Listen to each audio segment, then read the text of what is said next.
Most of us go through life pretending that we're satisfied where we are, pretending that everything is okay, pretending that we don't have any special goals or ambitions or desires, when really deep down inside we do really want more. So if you want to do something, if you've thought about something you want to do, take it head on. Decide that you're going to start looking at it, start doing research on it, start tackling it, start becoming involved in whatever and wherever it might lead you, to begin to explore the possibilities in that particular thing that you're seeking, so that you can begin to learn all you can about it. Decide that you're going to face it, that whatever shortcomings you have, that you're going to strengthen yourself there. Whatever training that's required, that you're going to go get that training, that you're going to get started right now. As George Washington Carver would say, do what you can, where you are, with what you have, and never be satisfied. Yeah, don't get satisfied with yourself. Always know that wherever you are, you can enjoy more, that you deserve more. But most people, you know what they do? Most people go through life quietly and safely, tiptoeing to an early grave. Find out what it is you want and go after it as if your life depends on it. Why? Because it does. But what do we say? But there'll always be tomorrow. Oh, no. There's no guarantees you're going to show up tomorrow. There are a lot of people who were here yesterday that they're not here today. There are a lot of opportunities that were around yesterday. They're not here today. Here's something else. Decide to do it now.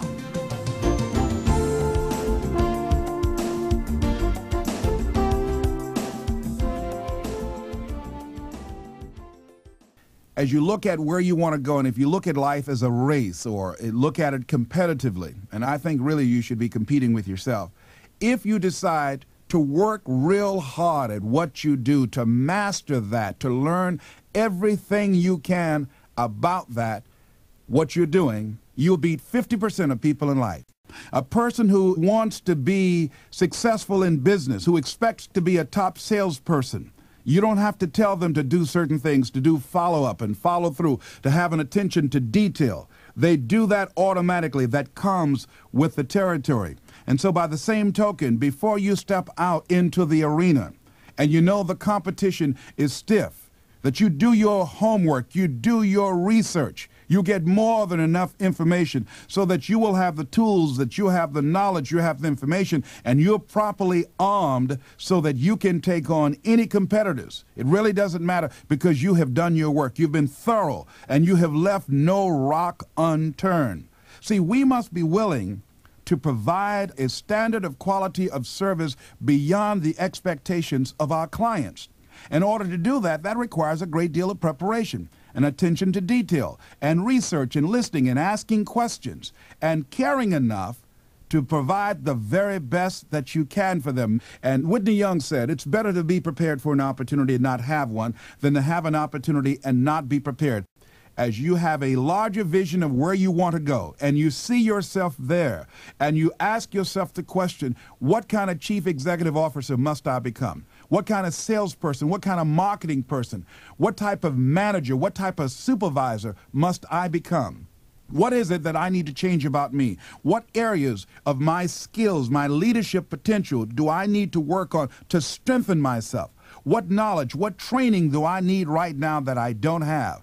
What kind of habits that I have that's a liability that I need to begin to change? How can I begin to transcend myself and develop a kind of consciousness that will enable me to produce these results that I look at and that I want in my life? As I mentioned, you don't get in life what you want, you get in life what you are, what you subconsciously believe that you deserve. And as you look at where you want to go, you are constantly working deliberately in the process of developing yourself to become that kind of person, that kind of manager, having that kind of consciousness to create what you want to create in your life experience. A lot of people laid back and wait for their ship to come in. No, I think you need to swim out there to that ship and pull it in. I think that people who are able to make a difference in life are people who have developed themselves in terms of their consciousness to begin to move forward. And what I mean by consciousness, there's a lot of talk about self-esteem. Self-esteem is how you see yourself. Consciousness is a collection of your thoughts, your feelings, and impressions used as an active force to act on what you see. As you work to develop your consciousness, and as you are constantly holding a vision out in front of you in the arena where you are, where you want to go, and as you move toward that, as you become activated, as you make the plunge, as you get out there, as you get into the flow, that's when you really begin to develop yourself, when you start making things happen, as opposed to waiting around, as opposed to deciding, well, I'm going to do it when I pay all my bills. I'm going to do it when the market changes. I'm going to do it when things get better. I'm going to do it after I resolve this over here. See, things will never be ideal. You've just got to decide that I'm going to act now. I'm going to make my move now. And so be it. If it works out, fine.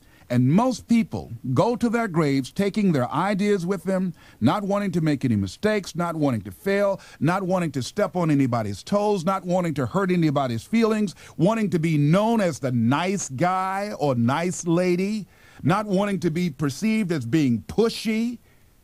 And so they go to their graves with all of their music in them because they weren't willing to act. They weren't willing to step into the arena. They weren't willing to take care of business. And you've got to decide within yourself, come what may, let the chips fall where they may, but I'm going into action. I'm going to do something, and I'm going to do it now. And so what if I make some mistakes? So what? If I get blown out, at least I'll be able to stand up and say, I gave it my best shot. And most people don't do that. Most people never take their best swing. Most people never even discover their true talents and abilities because they go through life holding back. And many of us never act because we put on our emergency brakes in life called procrastination. We put on our emergency brakes called, is it safe?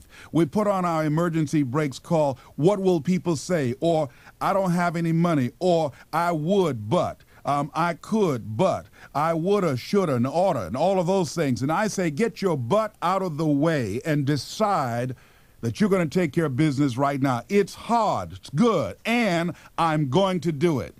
It's challenging, yes, and I'm going to make it happen. I don't have the money, and I'm going to find a way to get it. They've said no, okay, fantastic, and I'm coming back until I find a yes. And I feel that that's the kind of spirit that you must have, deciding to act and going into action right now where you are, and refuse to allow anything to discourage you from jumping out into the arena called life.